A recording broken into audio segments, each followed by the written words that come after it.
welcome back. Today we will be changing the oil on a 2014 Subaru Forester, a 2.5 liter naturally aspirated engine.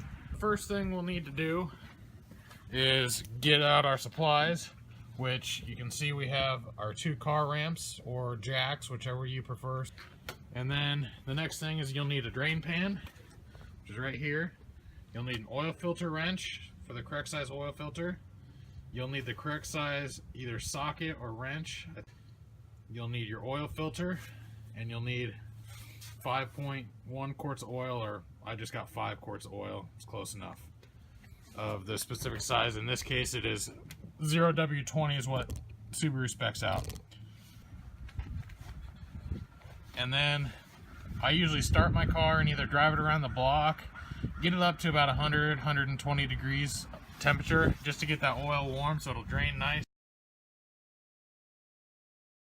Now that it's pulled up on the ramp, we pop the hood right here, pull that, and that releases the hood.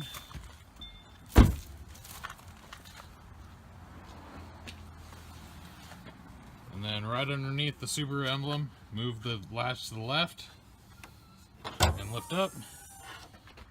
Just go ahead and take the fill cap off the oil.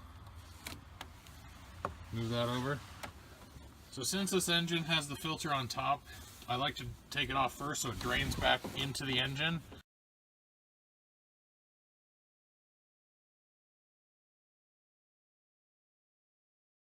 The next thing we need to do is get underneath the car. So you want to put your catch pan right underneath it. And then get in there with a socket or your wrench.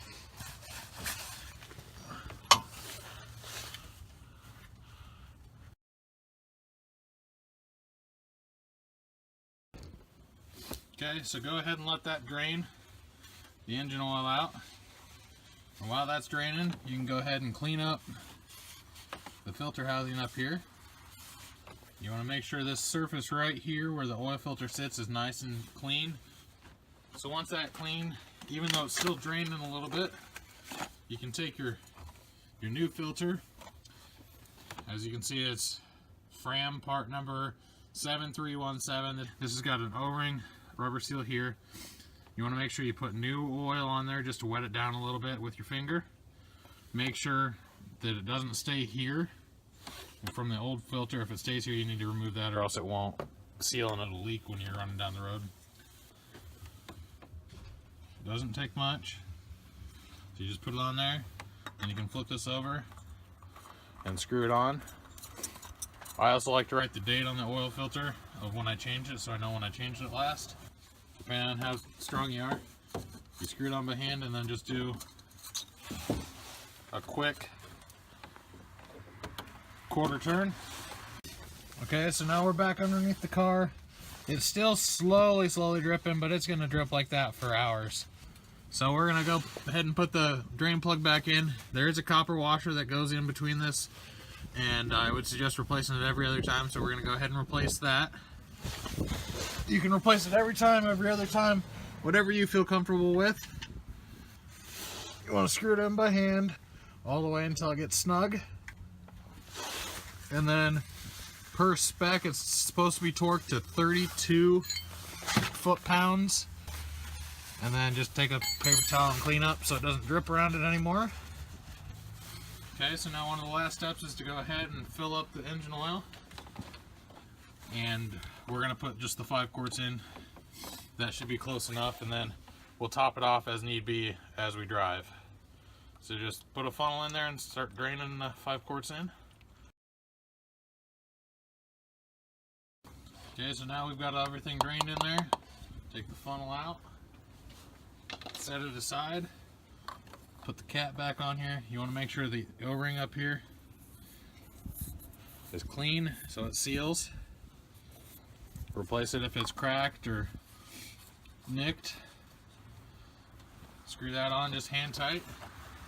And that's all we have to do for an oil change. So the next thing I like to do is start up the car, back it off the ramps, get it on some level ground, and run it for about 5 minutes, shut the engine off, and check the engine oil. So we're going to do that right now, and just to make sure we're at the correct level.